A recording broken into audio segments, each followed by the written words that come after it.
త్రిశతిలో 236వ నామము సమానాధిక వర్జిత. భావము: పరమేశ్వరి సమానాధికాలను త్యజించిన అతీతురాలైన స్వరూపం. కుల, శీల, జాతి సమానంగా కలవారు సములు అంటారు. కలవారిని సములు అంటారు. అంటే ఆమెతో సమానమైన వారు కానీ ఆమె కంటే అధికులు కానీ ఎవరూ లేరు. కనుక ఆమె సమానాధిక వర్జిత. ఆమె ఏ గుణము లేనిది, ఏ భేదములు లేనిది, అన్నింటినీ తెలిసిన ఆమె, దేశకాల పరిస్థితుల అన్నింటినీ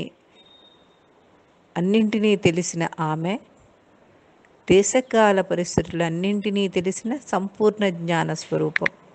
సర్వ ప్రాణికోట్ల భూత భవిష్యత్ వర్తమాన కాలాలను తెలిసినది. సమస్త జీవుల పట్ల భేదాలు కానీ పేద గొప్ప అని తేడా లేకుండా చీమ నుండి బ్రహ్మాండం వరకు సమానమైన వాత్సల్యం కలిగి ఉంటుంది. ఆమెతో సమానంగా ఎవరూ లేరు. సర్వజ్ఞురాలు కనుక అన్నీ తెలిసి సాక్షి మాత్రంగా ఉంటుంది. సృష్టి యావత్తు పరమేశ్వరి చేతుల్లోనే ఉంటుంది. జగజ్జనని పరమాద్భుతమైన నిర్మాణ కౌశలంతో జగత్తు అంతా వ్యాకోచ సంకోచాలు చెందుతూ అనంతంగా సాగిపోతూ ఉంటుంది. సాధకుడు లక్ష్యాన్ని నిరంతరం స్మరణలో ఉంచుకుంటే ఏకాగ్రమైన చిత్తంతో జీవనగమ్యమైన మోక్షాన్ని సాధించడంలో జగన్మాత నుండి తాను వేరు కానని మనస్సులో తాను గ్రహించి ఆ స్థితిలో ఉండడమే ముక్తి. అటువంటి స్థితిని సమానాధిక వర్జిత అని చెప్పవచ్చు. అంతరార్థం: ఈ నామంలో మనిషి యొక్క జీవితం వాసనాక్షయం కోసమే వచ్చిందని అంతరార్థం ఇమిడి ఉంది. నిల్వ ఉన్న వాసనలను ఖర్చు చేయడం కోసమే జీవితం వచ్చింది. ఈ ప్రపంచంలో వాసనాక్షయం గావించుకునేందుకే మన జీవన గమ్యమై ఉన్నది. అంతరంగం నుండి బాహ్య ప్రపంచం వరకు విస్తరించి ఉన్న జీవితంలో కర్మలను ఆచరించడంలోనే వాసనాక్షయం అవుతుంది.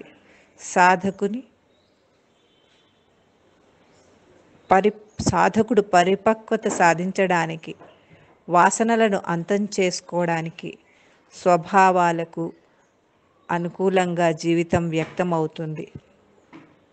మనలో ఉన్న చైతన్య శక్తి ఇంద్రియాల ద్వారా, మనస్సు ద్వారా ప్రపంచంలోకి వచ్చి ప్రాపంచిక జ్ఞానంలాగా మారుతుంది. మనస్సు ఆత్మలో లయం చేసినప్పుడు చైతన్యంలోని విషయవాసనలన్నీ తొలగిపోయి ఏ విధమైన జ్ఞానం ఉండదు. కేవలం చైతన్యమే ఉంటుంది. ఆ స్థితిని సంపాదించటానికి అహంకార మమకారాలను వదిలి పరమాత్మతో యోగం ద్వారా ఏకమై కర్మలు చేయడం ఒక్కటే మార్గం. ఇలా కర్మ చేయగా కర్మ శుద్ధమై ఆలోచన రాహిత్యం ఏర్పడుతుంది. ఇక ఆ స్థితి వచ్చాక కర్మలు చేయక్కర్లేదు. కర్మయోగం చేస్తున్నప్పుడు మనస్సు ప్రేరణలకు చలించని స్థితి ఏర్పడుతుంది. దానినే విరక్తి అంటారు. నిస్వార్థం, ఉదారమైన కర్మలలో అభిరుచి కలిగి సంతోషంతో పుణ్యకర్మలలో నిమగ్నమవుతాడు. మహాత్ములు, ఋషులు ఎల్లప్పుడూ ఇలాంటి స్థితిలోనే ఉంటారు. ఇటువంటి ఆనందమైన స్థితినే సమానాధిక వర్జిత అని చెప్పవచ్చు. త్రిశతిలో 237వ నామము సర్వోత్తుంగ. భావము: పరబ్రహ్మ స్వరూపిణి అయిన పరమేశ్వరి అన్నింటికన్నా ఉన్నతమైన స్వరూపము. ఆది మధ్యాంతములు లేని స్వరూపము. ఆది మధ్యాంతములందు ఉండగలిగి అన్ని విషయాలలో పరిపూర్ణత్వం చెందుతూ నిరాధార నిరాశ్రయ నిరాపేక్ష తత్వమే ఆమె లక్ష్యంగా కలది. పరమేశ్వరుని మించిన ఉత్తమోత్తమమైన దేవతలు వేరెవ్వరూ లేరు. బ్రహ్మ, విష్ణు, మహేంద్రులు మొదలైన దేవతలందరూ శ్రీమాతను వెతుక్కుంటూ స్తుతిస్తారు. ఉత్తమోత్తమమైన ఋషులందరూ పరమేశ్వరినే ఆశ్రయిస్తారు. భక్తులను ఆపదలో ఉన్నప్పుడు ఆదుకోవడంలోనూ, ఆరాధించే వారికి జ్ఞానాన్ని కలిగించడంలోనూ అందరికన్నా అతి ముఖ్యమైనది అమ్మ. సర్వ సృష్టికి మూలం జగన్మాతే. కాబట్టి దేవతలందరినీ లెక్క పెట్టేటప్పుడు ప్రప్రథమ స్థానం శ్రీమాతదే. సుషుమ్న మార్గంలో షట్చక్రాలకు పైన సహస్రారంలో సదాశివునితో కలిసి ఉంటుంది. కాబట్టి ఊర్ధ్వభాగంలో సహస్రారంలో బిందు రూపంలో ఉంటుంది. జీవనానికి నాంది అయిన శ్వాస రూపంలో ఉంటుంది. సూక్ష్మాతి సూక్ష్మమైన లోకాలపైన ఉండే లోకాన్ని కారణలోకం అంటారు. సాధకులచే అంతర్ముఖంగా ఆరాధించబడుతుంది. అంతరార్థం: ఈ ప్రకృతిలో అంతర్గతంగా ఎన్నో శక్తులు ఉన్నాయి. సాధన ద్వారా మహాత్ములు ఆ ప్రకృతి శక్తులను గుర్తించగలరు. పరమేశ్వరి ఈ సృష్టి యావత్తు వ్యాపించి పాలించి పోషిస్తున్నది. మన హిందూ సంప్రదాయంలో తల్లిని మాతృదేవోభవ అని ఉన్నతమైన స్థానాన్ని కల్పించారు. తైత్రీయోపనిషత్తులో ఈ తల్లి స్వరూపాన్ని వివరించి చెప్పారు. ఈ ప్రకృతి వెనుక ఉన్న మహాతత్వమే పురుషుడుగా వేదాలలో ఉద్ఘాటించారు. అతి ఉత్తమమైన మంత్రాలలో గాయత్రి మంత్రం అతి విశిష్టమైంది. ఈ మంత్రపఠనం వల్ల బుద్ధి సద్బుద్ధిగా మారుతుంది. సముద్రంలో కెరటాలు ఎంత వేగంగా వచ్చి పడతాయో సృష్టి మొత్తాన్ని అంతే వేగంగా పరమేశ్వరి నడిపిస్తున్నది. ఈ జగత్ అంతా తన గర్భంలోనే ముడుచుకొని ఉంటుంది. ఒక విషయాన్ని తెలుసుకోవడానికి కారణం ముఖ్యం. ఆ తెలుసుకున్న విషయం గొప్పదైనప్పుడు దానినే సర్వోత్తుంగ అనే నామంగా చెప్పచ్చు. పరమేశ్వరి తత్వం తెలుసుకోవాలనుకోవడమే గొప్పదైన విషయం. పురాకృత పుణ్యం వల్ల పరమేశ్వరిని సేవించాలనే బుద్ధి పుడుతుంది. ఏకాగ్రతగా మంత్రాన్ని మననం చేస్తూ ఒకే రూపంతో దైవాన్ని చూడటాన్ని ఏకాగ్రతతో చేయగలరు.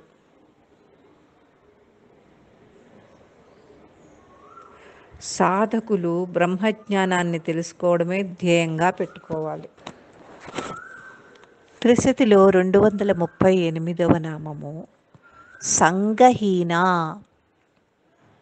భావము: పరమేశ్వరి ఎవ్వరితోనూ శరీర సంబంధం కానీ కర్మ సంబంధం కానీ లేనట్టి స్వరూపం. అన్నిటికీ అతీతమైన స్థితిలో ఏ వికారం లేని సత్వస్వరూపిణి.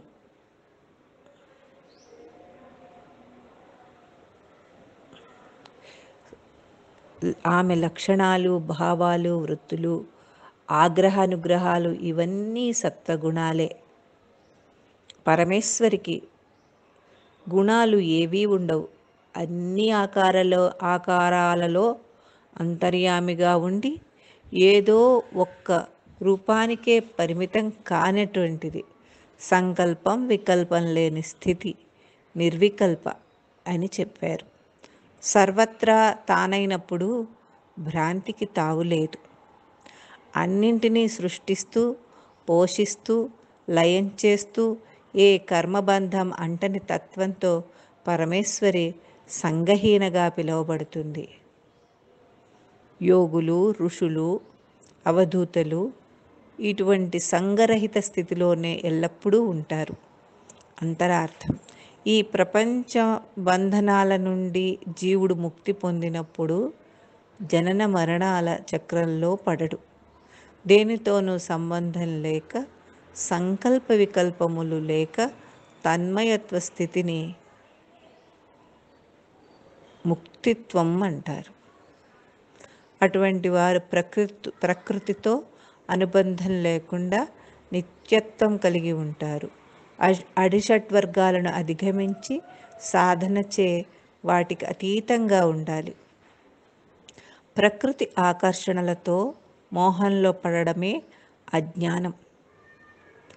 నిత్య వివేకంతో సాధనలో అవగాహన పెరిగే కొద్దీ ఈ ఆకర్షణలకు, ప్రలోభాలకు లొంగని స్థితి ఏర్పడుతుంది. ఆ పరాశక్తిని ధ్యానించినప్పుడు సాధకునికి అవగాహన పెరిగి ఆనందం కలుగుతుంది. సాధనలో అభివృద్ధి చెందే సాధకుడి వల్ల సమాజంలో ఎవరికీ ఇబ్బంది కలగదు. అతడు చేసే కర్మలు ఎవరినీ బాధ పెట్టవు. నిత్యం మంచి కర్మలనే చేస్తాడు. భోగాలను ప్రేరేపించే పాపాలు అతని దరికి చేరవు. సాధకుడి మనోవాక్కర్మలన్నిటిలోనూ మంచి మార్పు కనపడుతుంది. ధ్యానంలో పరాకాష్ఠ స్థితికి చేరిన మహాత్ములు, యోగులు ఇలా సంకల్ప వికల్పాలు లేని నిర్వికల్ప స్థితిలో ఉంటారు. త్రిశతిలో 239వ నామము సద్గుణ భావము. పరమేశ్వరి సద్గుణములచే భక్తుజనులలో సద్గుణాలను వృద్ధి చేయు సద్గుణ స్వరూపము. పరమేశ్వరి త్రిమూర్తుల స్వరూపము కాబట్టి ఆమెకి త్రిగుణాలు ఉన్నాయి. సత్యము ఆమై ఉన్నది.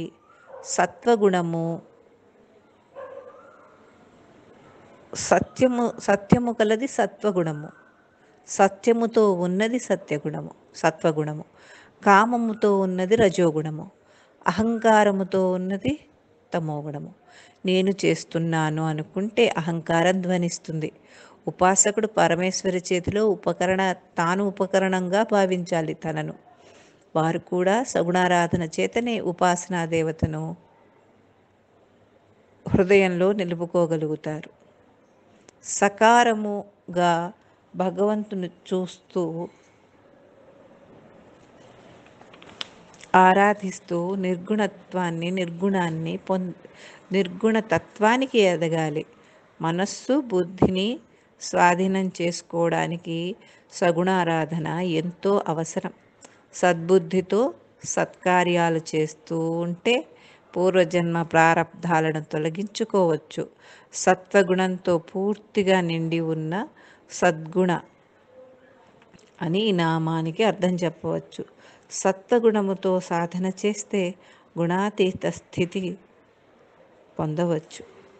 అంతరార్థం: భగవంతుడు ఈ జన్మనిచ్చినందుకు దివ్యమైన దైవశక్తిని ఆధారంగా చేసుకుని సత్వగుణాన్ని వృద్ధి చేసుకోవాలి.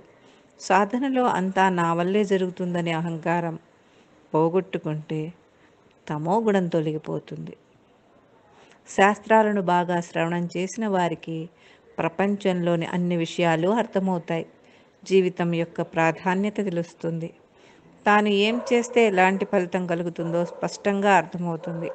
బాహ్య ప్రపంచంలోని విషయభోగాలపైన ఆసక్తి ఉన్నవారికి ఇతరులని తనతో పోల్చుకుంటూ అనేక దుర్లక్షణాలను పొందుతాడు. తన తెలివితేటలను సమర్థతను చూసుకొని ఇతరులను ఈసడించటము, మదంతో ప్రవర్తించటము, తాను గొప్ప అనుకోవడము,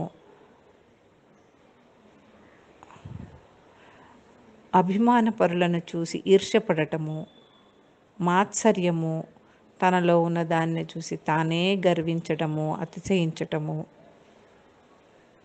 వీటన్నింటినీ వదులుకోవడమే కాకుండా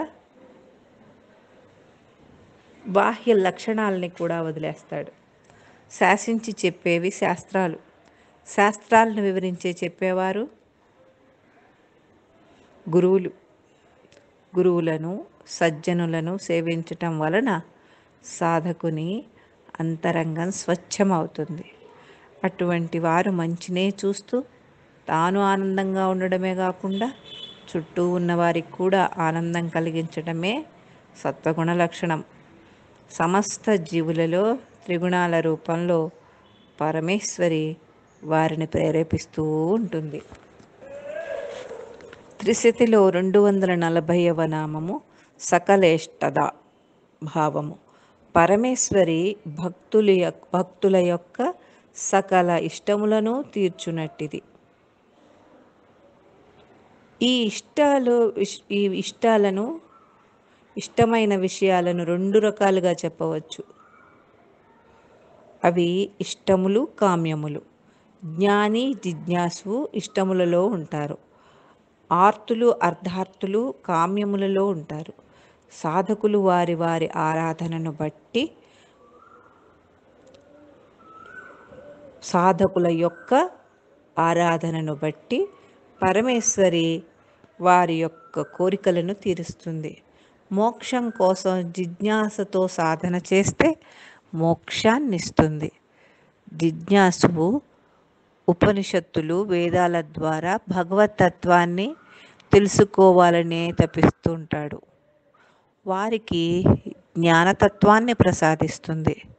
జ్ఞాని ఏకాంతంగా విశ్వమంతా బ్రహ్మ పదార్థంగా భావించి ముముక్షువుగా ఉండి మోక్షాన్ని పొందుతాడు. ఇక ఆర్తులు విపరీతమైన కష్టాలలో ఉన్నప్పుడు బాధలతో, దుఃఖాలతో అమ్మని, పరమేశ్వరిని ఆర్తితో ప్రార్థిస్తే ఆమె వారిని రక్షిస్తుంది. అర్థార్థులు వీరు కోరికలతో దైవ కార్యాలు, పూజలు, నోములు, వ్రతాలు మొదలగు పుణ్యకర్మలను చేసి అమ్మను ప్రార్థిస్తే వారికి ఏది కోరినా తీరుస్తుంది. సకల ఇష్టములను తీర్చేటటువంటి సకలేష్టద స్వరూపము ఆమెది. సాధనలో ఇష్టాయిష్టాలు ఉండవు. తల్లి బిడ్డ సంబంధంగా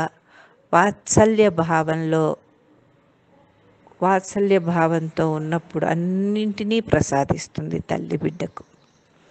అంతరార్థం: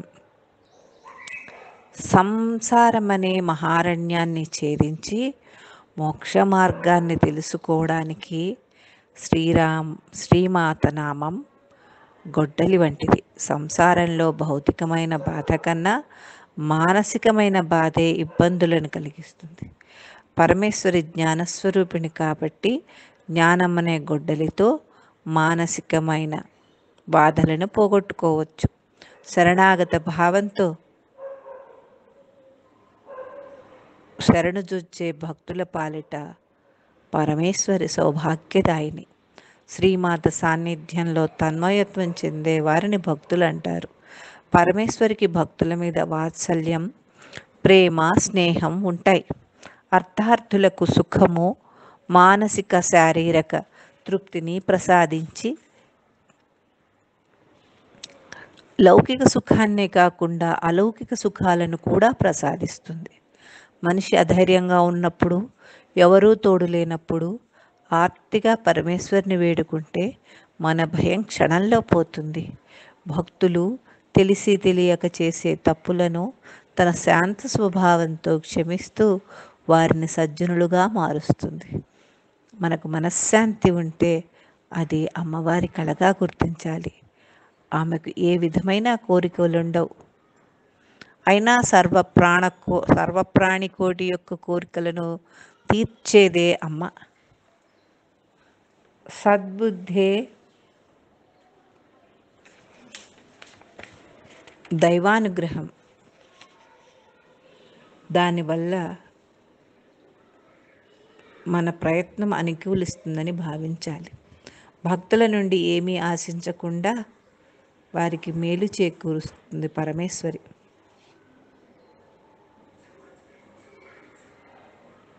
పరమేశ్వరిని ఆరాధిస్తే పుణ్యకార్యాలను చేసే విధంగా మనలను ప్రేరేపించి మనల్ని పాపాలకు దూరంగా ఉంచుతుంది.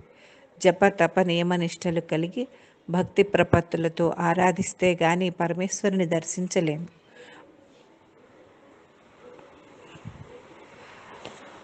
మన ప్రవర్తన బాగా ఉండి